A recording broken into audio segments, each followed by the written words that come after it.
you. Jim Laird joining you live from Managua, Nicaragua. I said Dear Yomo yesterday because I'm used to saying it. At one of my favorite coffee shops here in the mall, right near where I live. And it's full, what's up Rodney, how you doing? It's full Christmas mode here. I hope you're having a great Christmas Eve. One of my main mentors, Bill Hartman, who's one of the smartest humans I've ever been around. I've been around him so much and I've followed him for so long. I'm able to kind of understand villainese. But Bill worked on my back when I had a car wreck and I had a nagging issue that wouldn't go away. And he gave me some very simple things to do. Bill is excellent at making things practical. And I don't know what the heck's going on, some band plan. But Bill, I reposted a post by Bill yesterday that if you're a coach, oh wow, this is great. We got a Grinch over here. We got a Grinch, and then we got a whole band. So, gracias. Got my little protein shake. Just got done working out. The gym closed early today. So, hola. So we got all sorts of fun stuff. They sure know how to party here, no doubt. All right, so that's over. Bill, I reposted this. You can check it out. I posted it, reposted it yesterday. I think it might be still on my story. Bill talks about, everybody stresses about posture, okay? And he explains it very simply. And once you understand this concept, it makes things much easier to understand all issues, really. Posture is your brain figuring out the most efficient way to organize your body with the options you have available to you, okay? Once you understand that your body's just trying to survive in the moment in the most efficient way, it's much easier. Now, in my opinion, there's no such thing as bad posture. It's only being stuck in one. So if you have limited movement options and your body has to select a certain posture to function, the ability to switch between postures helps you not, gracias, perfecto, helps you not burn out a certain strategy. For example, if you're super lax and you have to jam into capsules, or if you're very extended and you have to arch your back to get stable because your ribs are flared, that works very well, but it has a price. Or say if you're a baseball pitcher and because your rib cage has adapted in a certain way, or because you can't upperly rotate your shoulder blade well and you can't get over your head well, your body's going to find a way to get the job done that might not be as efficient. It might require more stress on the elbow. It might require you to side bend a little more than you should.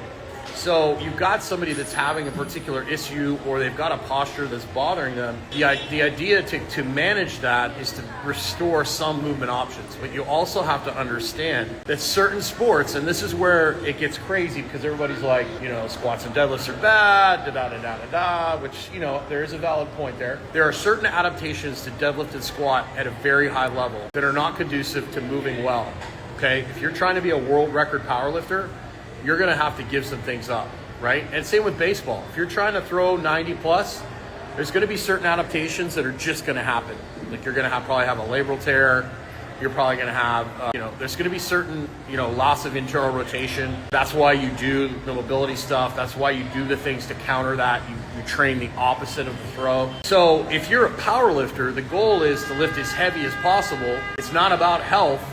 The idea when you're working with somebody like that is to maintain enough movement option, manage the hard arch so that they don't lose the ability to move in ways, all of a sudden they don't start having hip pain because they're so extended. Their hips aren't able to rotate well. I was working with a guy yesterday who's having issues with his lat, and he's very, very extended. And when you're really extended, you have a hard time rotating. Right? So you have to find other ways to rotate. And so we worked on getting him into flexion. We're able to make him feel better. And so we're just going to add some things into his program that don't drive him further into extension, right? And there's nothing wrong with extension. There's plenty of great level athletes that are very extended that are like, that's great for explosive power. It really affects rotating. So if you're very extended, eventually over time you get so extended you can't rotate well. You've got the opposite of that. You've got the people that are built like a straw. They have a totally different series of issues. They get compressed through their chest, their upper T-spine gets flat, their scapula loses the ability to rotate, they lose the ability to get hip to hip. So you're going to choose different exercises for them to manage to give them more movement options, if that makes sense. I'm trying to make a very, it's complex, but it's really not. Once you understand that it's about restoring movement options and restoring the body's ability to get air into certain spaces, and then figuring out, okay, if you make There was a Ben Kibler, who's really big in the baseball world, surgery world, shoulder repair world. I was at a seminar with him, I don't know what it was, like probably over 20 years ago. And he admitted, he stood up and said, I ruined how many Major League Baseball players' careers or college pitchers' careers. And they just didn't know at the time. They were doing shoulder repair, and they were restoring the shoulder to like normal ranges of motion. He was like, I took away their ability to throw, right? So a baseball pitcher is not going to be normal. A power lifter is not going to have normal ranges of motion. So your sport is going to dictate your adaptations. The idea is with high-level athletes is to manage that strategy. So like if I was going to train LeBron James or Usain Bolt, I just wouldn't, like, they're very extended athletes and that's part of their superpower.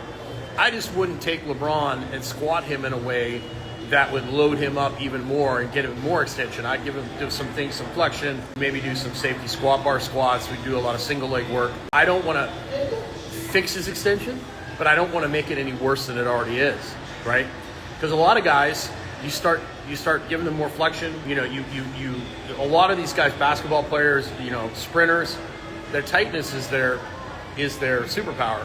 And if you start taking that away, all of a sudden they can't run as fast, they can't jump as high.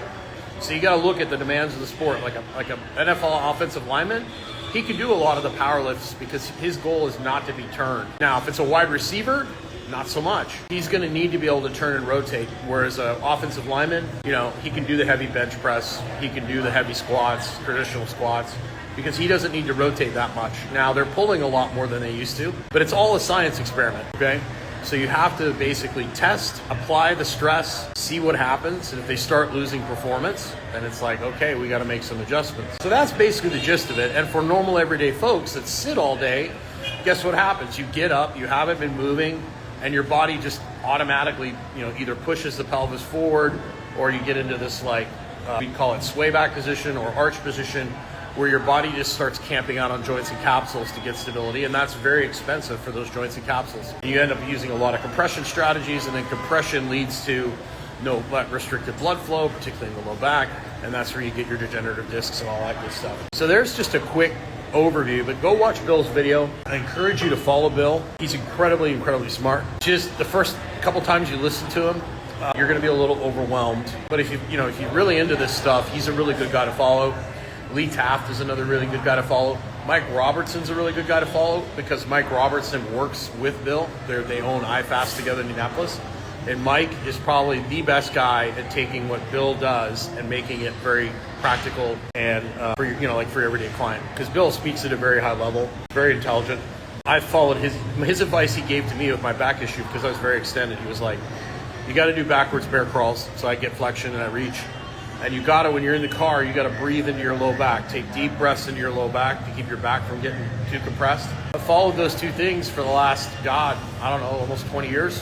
15, maybe 15, I can't remember. But it's a long time, and I haven't had any, knock on wood. I mean, my car wreck caused some back issues, but I was able to come out of it much faster because of what I know. So I know there's so much information out there, it's so complicated, but is what you're doing driving the adaptation that you want?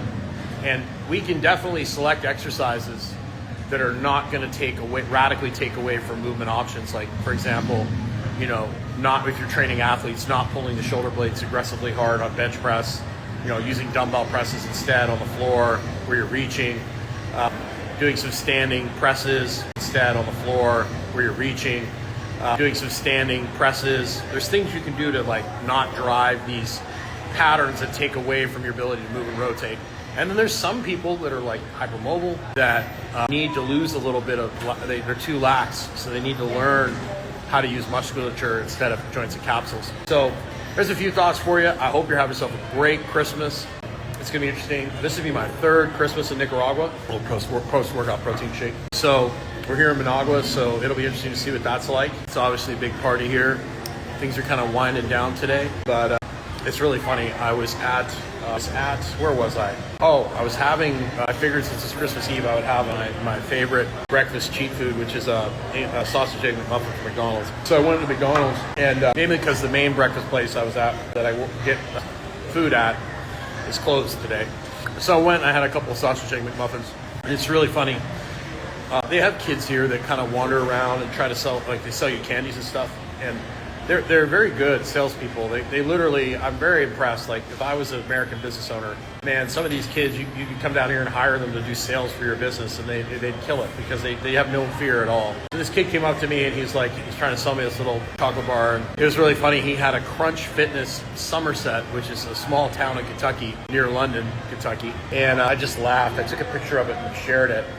It's really funny. Like you don't understand. Like I actually saw some of my old high school team football shirts, and I actually saw University of Alberta football zip up.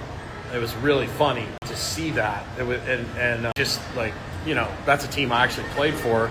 And then my old high school, Salisbury Comstead High School, they had I think it was a rugby shirt and a football shirt. I've seen some of minor league hockey stuff. You know, you donate your stuff to Goodwill, and then it ends up in places like Nicaragua. So it's pretty funny to see that. I said I took the picture of the kid's shirt, and I gave him some money and sent him on his way. But it's really funny to see stuff like that every once in a while here.